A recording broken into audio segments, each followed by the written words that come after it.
You leave the grocery store carrying 2 small bags. Just enough for the week. As you reach your car, your phone vibrates. Your paycheck has arrived. You glance at the number, lock your phone, and slip it back into your pocket. Then you drive home. Nothing feels different. No excitement. No urge to celebrate. Just another ordinary day. And that's exactly what surprises you. There was a time when this notification would have meant something else.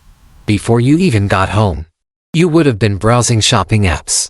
Maybe a new phone, a better watch, new sneakers, anything that felt like a reward. Today, the money is still there, but the urge isn't. You don't even remember when that changed. And maybe that's what becoming wealthier actually looks like. Not louder, quieter. Most people think wealth announces itself. A bigger house, a luxury car, a bank account that finally looks impressive. But the first signs rarely appear on a screen. They appear in decisions that nobody else can see. So, instead of looking at your income, let's look at something much more revealing. Your habits.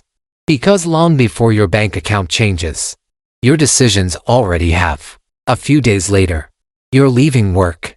The parking lot is almost full. As you walk toward your car, a brand new SUV pulls into the space beside you. People stop. Someone smiles. Another coworker says, "I wish I could afford that." For a moment, you look at it. Then you unlock your own car, get in, and close the door. Years ago, you would have driven home wondering if you were falling behind. Today, the thought disappears before you even leave the parking lot. Not because you've stopped wanting a better life. Because you've stopped using someone else's life to measure your own. A few days later, you're walking through a shopping mall. No shopping list. No plans. Just passing by. A brand new phone catches your eye. The display shines under the store lights. A salesperson notices you looking. You can take it home today. You pull your current phone from your pocket. The battery still lasts all day. The screen works perfectly. It does everything you need.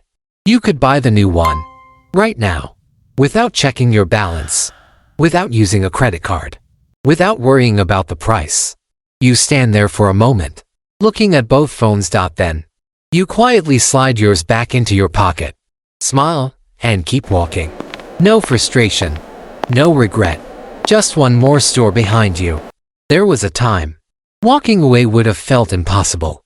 Not because you wanted it more, because your bank account always made the decision first. Back then, no wasn't a choice. It was a limitation. Today, the money is sitting quietly in your account. But so is something else. Patience. As you continue through the mall, every window seems to be saying the same thing. Buy now. Limited offer. Last chance. People walk out carrying shopping bags. Someone leaves the store smiling with a brand new TV. You simply keep walking. Not because those things aren't nice. Because they no longer feel urgent. Without even noticing. One question has quietly become part of the way you think. Will I still be happy I bought this a year from now? Sometimes, the answer is yes. And you buy it. Without guilt. Without hesitation. Other times, you leave with exactly what you came for. Nothing. And somehow, that feels just as good.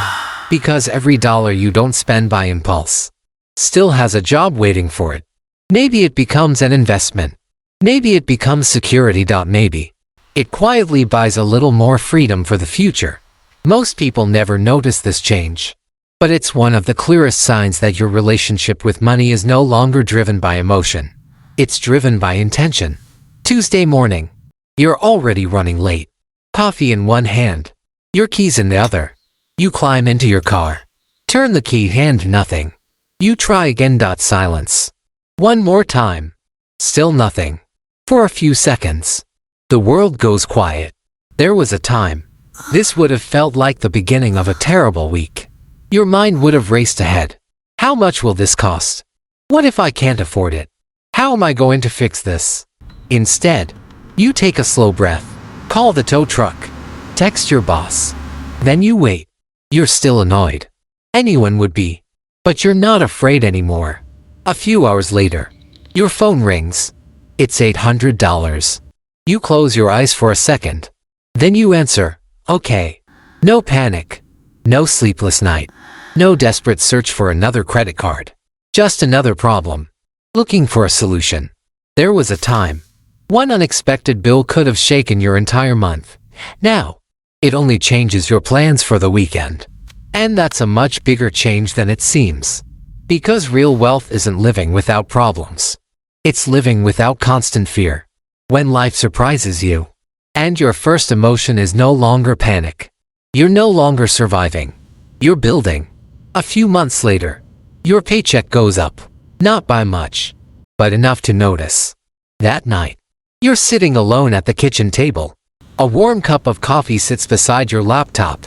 The budget is still open on the screen. For a moment, your mind starts wandering. A nicer apartment. Weekend trips. A newer car. You could afford any of them. No one would blame you. You earned this. Your hand moves toward the keyboard, then stops. The room falls quiet. Instead of searching for something to buy, you open your investment account. You move part of the raise. Leave the rest. Then close the laptop. Nothing feels different. Nobody claps. Nobody even knows what you just did. But a few years from now you will. Because from this moment on, every raise has two jobs. One makes your life better today. The other quietly builds the life you'll have tomorrow. And those quiet decisions are the ones nobody notices until they change everything. A few days later, you're about to buy something online. It's not expensive, just another thing you suddenly wanted. Your finger stops above the buy now button. Not because you can't afford it, because another thought appears first. How many hours of my life did this cost? For a second, the price disappears. Instead, you see early mornings, long meetings. Traffic, late afternoons, hours you traded for that money. The number isn't money anymore. It's time. Sometimes, the answer is still yes. A trip with your family, dinner with old friends, a course that changes your future. Those moments are worth every hour. But other purchases quietly lose their importance. Not because you've become cheap, because you've started protecting something even more valuable than money. Your life. And maybe that's what wealth really is. Not having more things. Having more control over your time. More freedom over your choices. More peace inside your mind. That's why becoming wealthy is so difficult to notice. The bank account changes last. First. Your habits change. Then. Your decisions. Then. Your relationship with money. Long before anyone else notices. You become someone different. So, how many of these moments felt familiar? Maybe one. Maybe two. Maybe all five. Whatever your answer, don't ask yourself, when will I finally become rich? Ask yourself something much more important. What kind of person am I quietly becoming? Because one day, you'll look back and realize, wealth didn't arrive all at once. It arrived one ordinary decision at a time. Real wealth rarely begins with $1 million. It begins much earlier, on ordinary mornings, inside ordinary decisions that almost nobody notices. One day, you stop trying to impress people. Another day, you walk away from something you didn't need. Then life surprises you. And for the first time, you don't panic. Months later, a raise becomes an investment instead of another expense. Eventually, money stops feeling like something you spend. It becomes something that quietly gives you more of your life back. And that's when it happens. Not all at once. Not with a celebration.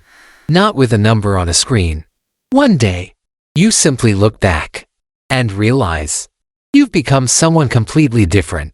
Because wealth was never growing only inside your bank account. It was growing inside your decisions. So before this story ends, don't ask yourself, when will I finally become rich? Ask yourself something much more powerful. Who am I becoming every time I make a financial decision? Because one day your bank account will simply reflect the person you quietly became. If this story reminded you of your own journey, I'd love to know which moment felt the most familiar. And if you'd like another story like this, I'll see you in the next one.